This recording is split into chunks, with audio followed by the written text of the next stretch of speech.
کہ ان کے پاس یہ ایک سنگل لارجسٹ گروپ ہے ایوان کا، لیکن اکثریت میں نہیں ہے اگر سارے لوگ مل کر حکومت بنائیں۔ لیکن میاں نواز شریف صاحب فرما رہے تھے کہ نہیں، جب ان کو وہ لارجسٹ گروپ ہے تو اخلاقی طور پر ہمیں اس کا راستہ نہیں روکنا چاہیے۔ اور میں آپ حضرات کی علم میں لانا چاہتا ہوں کہ میرے رد عمل کو کنٹرول کرنے کے لیے ایک بڑا موقر وفد میرے پاس پہنچا، مجھے اس بات پر آمادہ کرنے کے لیے کہ آپ سخت موقف چھوڑ دیں، آپ نرم موقف کی طرف چلے جائیں، اعتدال کی طرف چلے جائیں۔ لیکن جب وہ مجھے مطمئن نہیں کر سکے تو انہوں نے پہلے میرے موقف کی تائید کی، اور جب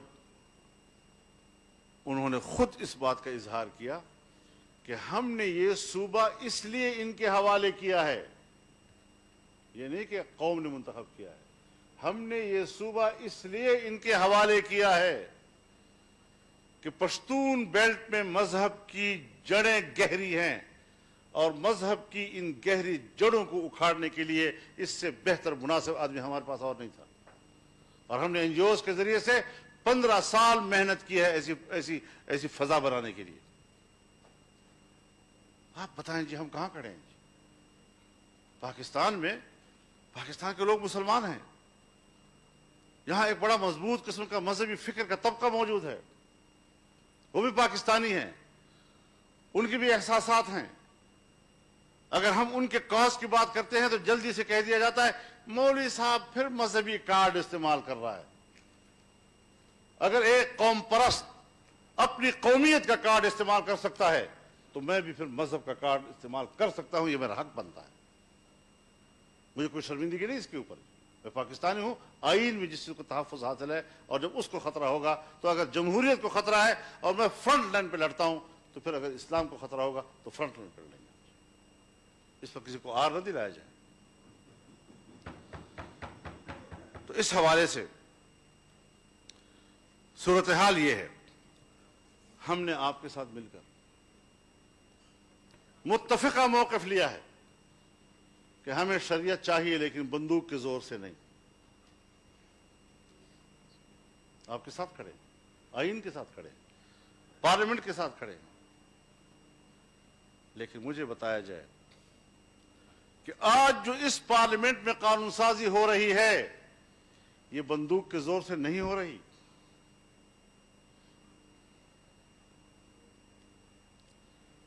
ریاستی بندوق اگر وہ اپنے زور سے مجھ سے قانون سازی کراتا ہے وہ سر و چشم پہ قبول،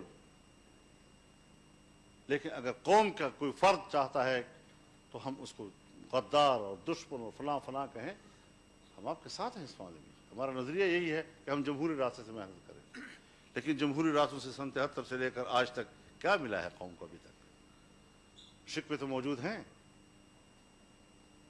لیکن حالات، ملک کہاں کھڑا ہے، ادارے کہاں کھڑے ہیں، ہماری کمزوریاں ہم نظر انداز کرتے چلے آ رہے ہیں۔ چلو ٹھیک ہے، آگے دیکھتے ہیں، آگے چلتے ہیں۔ ہمارے ملک کا جمہوری نظام بھی اس وقت مکمل طور پر پابجولاں ہے۔ پھر یہ کہنا کہ جی دھاندلی کے لیے کمیٹی بنائی جائے اور کمیٹی اس بات کو تلاش کرے کہ دھاندلی ہوئی ہے یا نہیں ہوئی، تحقیقات کرائی جائے۔ آپ حضرات نے ابتدا میں اس پر آمادگی ظاہر کی ہے، لیکن میں نے اول دن سے کہا ہے کہ ہم اس دھاندلی کے لیے کسی تفتیش و تحقیق کے روادار نہیں ہیں۔ یہ ایسا ہی ہے جیسے نصف النہار پر سورج کھڑا ہو اور ہمیں کوئی کہے ثابت کرو کہ سورج ہے۔ یہ اس طرح کی دھاندلی ہے۔ لہذا اس کے لیے کمیٹیوں میں جانا، تفتیش و تحقیق کے لیے، اور وہ پھر بھی نہیں کر رہے۔ آپ کا کمزور موقف ہونے کے باوجود وہ اس طرف نہیں آ رہے۔ یہ ساری چیزیں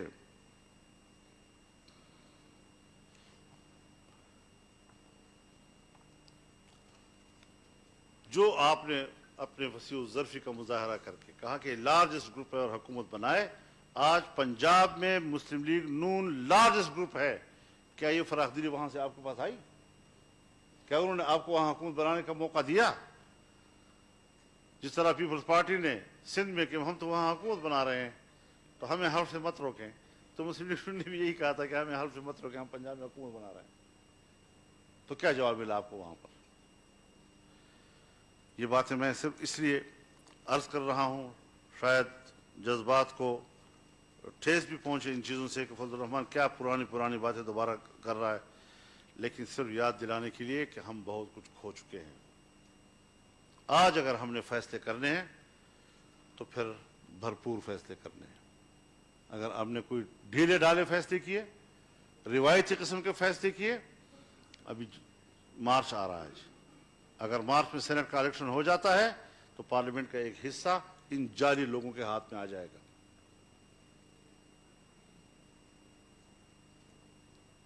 تو آپ پھر کہاں کھڑے ہوں گے؟ ملک کہاں کھڑا ہوگا؟ لہذا ہم بڑی صراحت کے ساتھ کہنا چاہتے ہیں کہ آج ہی فیصلہ کریں کہ ہم اسمبلیوں سے مستعفی ہوں گے۔ اگر ہم انہی اسمبلیوں میں بیٹھے ہوئے ہیں جہاں ہماری توقیر کا یہ عالم ہے، جہاں کوئی کارکردگی نہیں ہے، تو پھر میں نہیں سمجھتا کہ ہم اپنے مقصد کے لیے، جو شفاف الیکشن کا مقصد ہے، اس کے لیے کوئی کردار ادا کر سکیں گے۔ اگر ہم نے سول سپرمیسی کے لیے کوئی ٹھوس اقدامات کرنے ہیں تو پھر آپ آئیں، عوام کے صفوں میں جانے کے لیے تاجر برادری کے پاس جائیں، وکلاء کے پاس جائیں، اساتذہ کے پاس جائیں، ڈاکٹرز کے پاس جائیں، مزدور کے پاس جائیں، کسان کے پاس جائیں، صنعت کار کے پاس جائیں، اور ان کو کہیں آئیں ہم اکٹھے بیٹھتے ہیں، اکٹھے لڑیں گے۔ ان کو انوالو کرنا ہے پھر ہم نے، اور بڑی قوت کے ساتھ ہمیں ان کو اپنے صفوں میں لانا ہوگا۔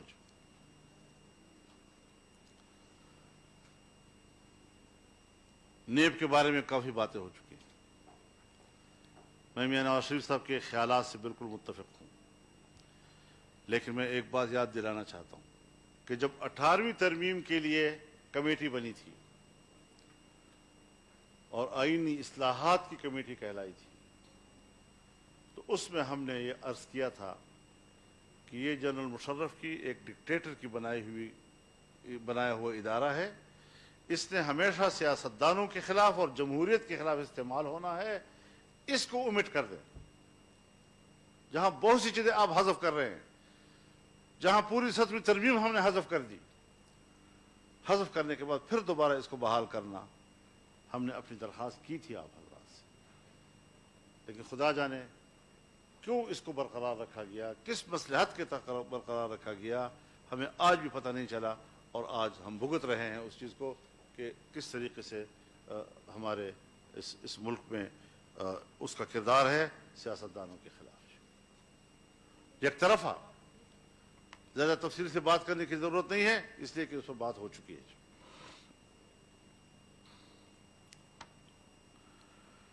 آج آپ اپنی پوری نظام کو دیکھیں، اسمبلی جعلی، آپ کا وزیر اعظم جعلی،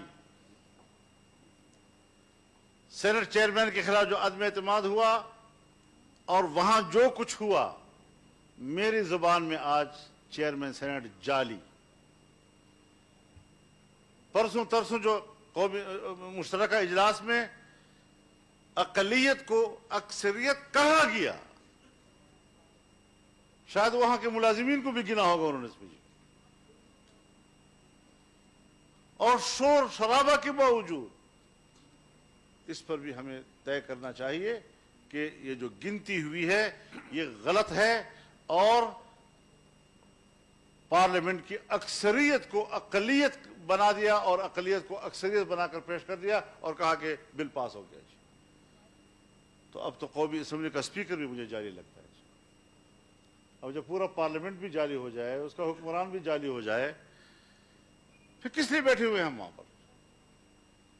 یہ سب ڈرامے ہوئے ہیں وہاں پر۔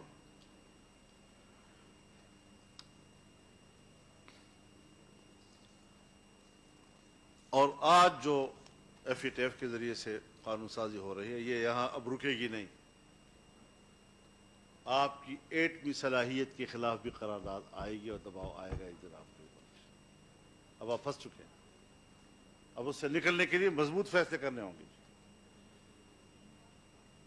ڈی نیوکلرائزیشن جو ہے اس کے آپ انتظار کریں گے. آپ تو اس نازک صورتحال سے کہ ہم اپنی عیاشیوں کے لیے پاکستان کو زندہ رکھنا چاہیں جتنے بھی ہم غلام بن جائیں، لیکن ہماری عیاشیاں زندہ رہیں، تو یہ تو کوئی زندگی نہیں ہے. پاکستان اول ہے ہمارے لیے، اس کی بقا اول ہے ہمارے لیے، باعزت بقا اس کے اول ہے ہمارے لیے. اور وہاں پر جو آئین ہے، آئین کے مطابق ہمارا نظام چلنا چاہیے. کبھی تجاویز آ جاتی ہیں صدارتی نظام. ہم نے آئینی اصلاحات کمیٹی میں اس بات پر اتفاق کیا تھا کہ آئین کے بنیادی ڈھانچے کا تعین کیا جائے،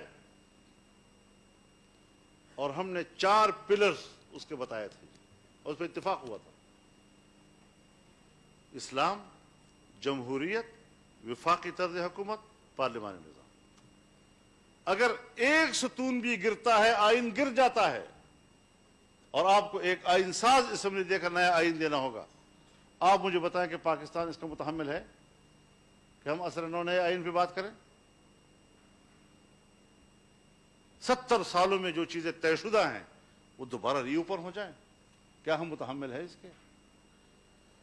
تو ان حوالوں سے بھی ہمیں اپنے مضبوط موقف کی طرف جانا ہوگا.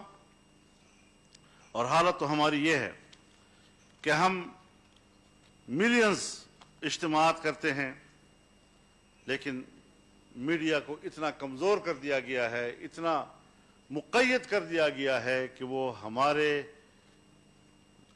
لاکھوں کے اجتماعات اور ہمارے تقریریں جو ہیں وہ اپنے چینلوں پہ دکھانے کے قابل نہیں رہے. ان کو روکا جاتا ہے باقاعدہ، اور وہ رک جاتے ہیں.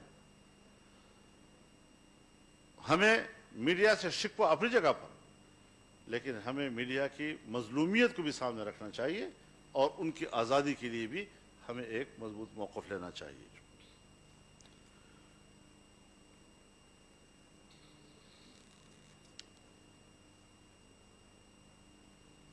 پاکستان بڑی ہمت کے ساتھ میگا پروجیکٹس کی طرف جا رہا تھا. سی پیک منصوبہ، پاور جنریشن کا مسئلہ، اور بہت سے منصوبے پاکستان کے سامنے تھے. معدنی ذخائر کی طرف جانا، اس کو پاکستان کے لیے استعمال میں لانا، لیکن آج سب کچھ رک گیا ہے. اور مجھے ایک سفارتکار نے بتایا، باہر کے سفیر نے، کہ جب ہم نے ان سے پوچھا کہ آپ یہ کیا کر رہے ہیں، تو انہوں نے کہا کہ پاکستان اور پاکستانی قوم میگا پروجیکٹس کی متحمل نہیں ہے، لہذا ہمیں مائکرو لیول پر اور ہمیں میڈیم لیول پر سر نو نئے منصوبے شروع کریں گے. تو پھر انڈے اور مرغی اور کٹے اور یہاں سے شروع ہوئے، اور یہ پالیسیاں آج ہماری اسٹیٹ کی پالیسیاں ہیں.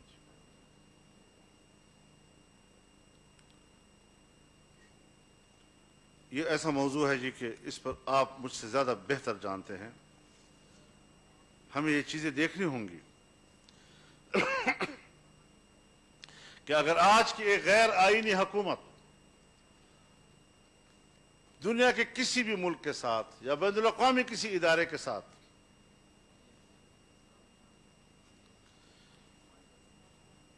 یہ کہتے ہیں جی آپ کو تقریر نہیں جا رہی ہے باہر جی کہا تھا کہ نہ بند کریں موبائل فونز کو، چاہتے ہو کہ یہ باہر لائیو چلے، بات نہ ہو. میرا تو خیال ہے کہ ہماری آج کی کانفرنس پبلک ہونی چاہیے تھی. آپ اس میں طے کریں اور اس کے بعد پریس کانفرنس کریں. صاحب کا صدر صاحب اس کے بعد جو آپ طے کریں گے ہم سب پریس کانفرنس کریں، اس میں ہم سامنے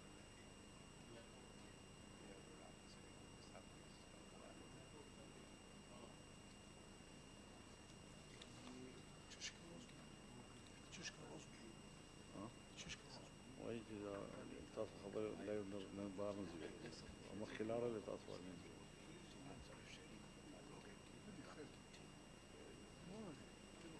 خالق تليفون استخدامكم.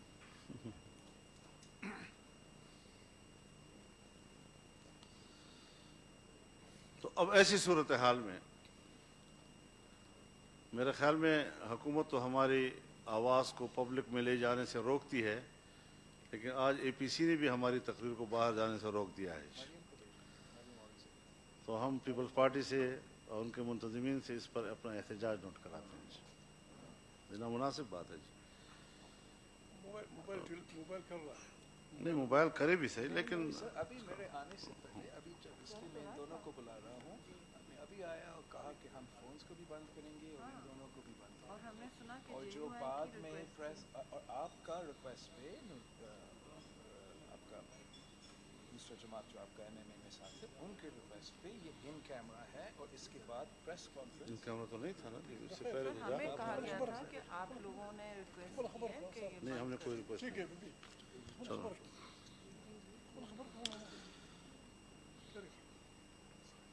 اب بنیادی بات یہ ہے کہ ہم زبانی گفتگو پر اکتفا نہیں کر سکتے کہ آپ ہمیں کہیں کہ جی ہم اب لڑیں گے اور پیچھے نہیں ہٹیں گے، اور یہ آپ پیچھے بہت ہٹ چکے ہیں اور 2 سالوں میں ان کی بقا کا سبب آپ بنے ہیں۔ اب باقاعدہ لکھ کر طے کرنا ہوگا تاکہ پبلک کے سامنے ہم یہ ساری چیزیں لے جا سکیں کہ یہ کمٹمنٹ ہے، اور کوئی اس سے پیچھے ہٹتا ہے تو اس کو پھر قومی مجرم تصور کیا جائے۔ مذاق تو نہیں ہے آخر کہ ہم اتنی بڑی بڑی باتیں کر رہے ہیں اور اس کے بعد پھر ہم کمپرومائز کی طرف چلے جاتے ہیں۔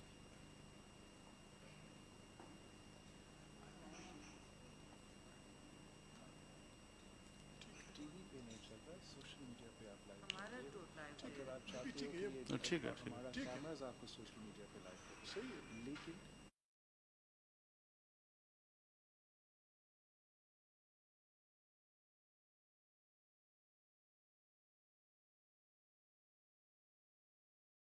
کہ ہمیں بہرحال عملی اقدامات کی طرف جانا ہوگا، کمپرومائز کا راستہ بند ہے۔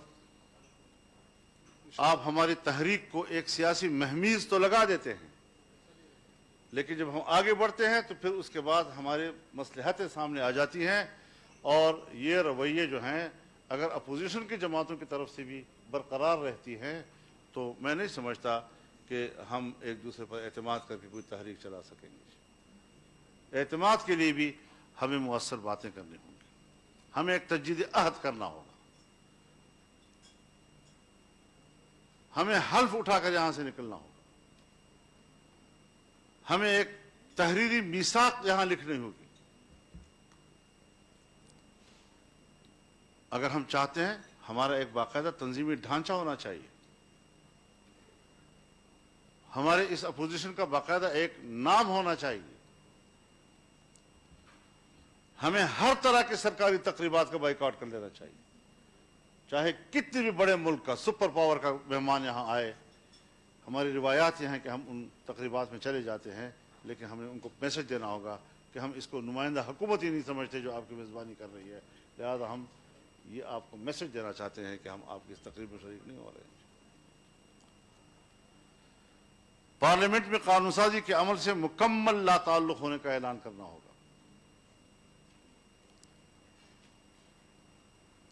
غیر منتخب اور غیر آئینی حکومت کے تمام بین الاقوامی معاہدات سے لا تعلقی کا اعلان کرنا ہوگا۔ آئندہ کوئی بھی حکومت بنی تو اس کی پابند نہیں ہوگی، یہ گورنمنٹ ہی نہیں ہے۔